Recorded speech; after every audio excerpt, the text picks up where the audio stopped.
Let me show you the best camera settings for shooting high quality video.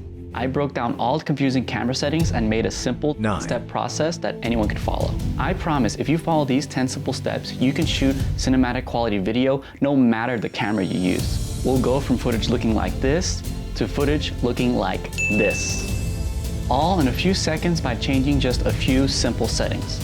So with that, grab your camera and let's get started. So step 1, make sure you're shooting in video mode. This is as simple as either a dial on your camera or maybe it's even a switch. And if you're on your phone, just make sure you slide to the video option. Next, you're gonna go and choose your frame rate. Frame rate is how many pictures are shown every single second. Most cameras go between 24 to 60 frames per second. Unless you're shooting sports or trying to create slow motion video, I would actually not use 60 frames per second because of how much data that actually takes. For talking heads just like this one you're watching, I actually shoot in 24 frames per second. So that's what I would recommend for you. Step 3, select your resolution. Resolution is the number of pixels in each frame. So for example, on YouTube, you've probably seen 1080p. That stands for 1080 pixels high and 1920 pixels long. This is what I recommend for most people because it does save a lot of data and has a lot less processing power on your computer. But if you'd like to, you can choose to shoot in 4K. This is 4 times the resolution at 3840 by 2160 pixels. Just know it's going to take a lot more processing power on your computer, and if you're shooting on your phone, it's actually not a big deal because the phone is optimized to edit any frame rate or resolution. Next up, we're going to set our shutter speed. Shutter speed is usually represented by a fraction. So in some cases 1/100, and other times it could be 1/150, and so on. This is simply the duration that your sensor is exposed to light, but all you need to know is that if you're shooting in a specific frame rate, you want your shutter speed to be 1/2 times that frame rate.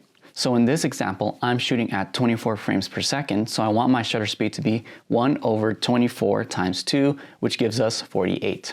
Most cameras don't have this option, so you're gonna move to the nearest fraction, in this case 1/50. This will ensure that our video looks cinematic and it creates the most natural looking motion blur. If you'd like to learn more about shutter speed and the effects it has on your videos, you want to check out this video here. Next up, we're going to set our aperture. If you want to have a blurry background effect like I do right now, you're going to want to set the aperture to the lowest number possible. This number is actually followed by the letter F. So on this camera lens, I have an f2, so I'm going to set that down all the way to that. For most kit lenses, it ends up being closer to something like f4 to f5.6. At that f-stop, more things will be in focus and the background won't be quite as blurry. Next, we're going to set our ISO. Ideally, you want to keep this number as low as possible. Some cameras can go as low as 64, others only go as low as 100. Whatever the case is, set this as low as possible. Now, look at the frame. Is it too bright or too dark? If it is too dark, you're going to have to raise your ISO. Just keep increasing the ISO until the image looks bright enough. If the image is too bright, even at the lowest ISO, then you're going to have to raise the aperture. Keep raising the aperture until the brightness of the image looks right. Now we're going to set our white balance. White balance is your camera's setting to adjust the color of your image based on the color temperature of light. This is important because the temperature of your light can cast a certain color over your image, whether that be orange or blue. To set this properly, you would need something like a white piece of paper or a gray card, but we're going to assume you don't have those. So you have 2 options. You can set it manually using the Kelvin scale if your camera has that option, or 2, you can use the presets that your camera has available, such as tungsten, daylight, shady, cloudy, etc.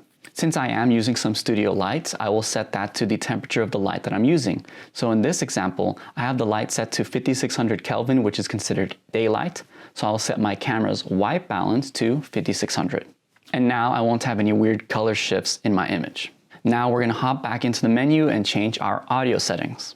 I have a complete tutorial on how to set your audio settings that you can check out here, but the rundown here is you want to make sure that you set this to manual and turn off any of the filters that you have on your camera. From there, you're going to run some tests. You're going to do some speaking tests and make sure that those audio levels hit around -12. If it's going too high, you're going to bring that audio level down, and if it's going too low, then you can increase that audio level on your camera. Next up, we're going to set our autofocus. Camera brands have a ton of different names for this, but basically you want to have some form of continuous autofocus. This means that when I'm moving, the camera is going to actually track and focus with me instead of just being locked into one place. So on the Canon cameras, it's going to be called Servo AF for autofocus, and you're going to want to make sure that's enabled. And depending on your subject, in this case, I'm going to select human so that it knows to look for a human face and eyes. Now, if you'd like to take your videos to the next level, you're going to want to check out this video here where I cover how to shoot in log to get the most dynamic range out of your camera sensor. If you have any questions, please feel free to leave them down below. I love answering them. If you found value in this video, hit that like button and subscribe for more content just like this. Thank you all so much for watching all the way until the end. I'll see you guys in the next video. Ciao.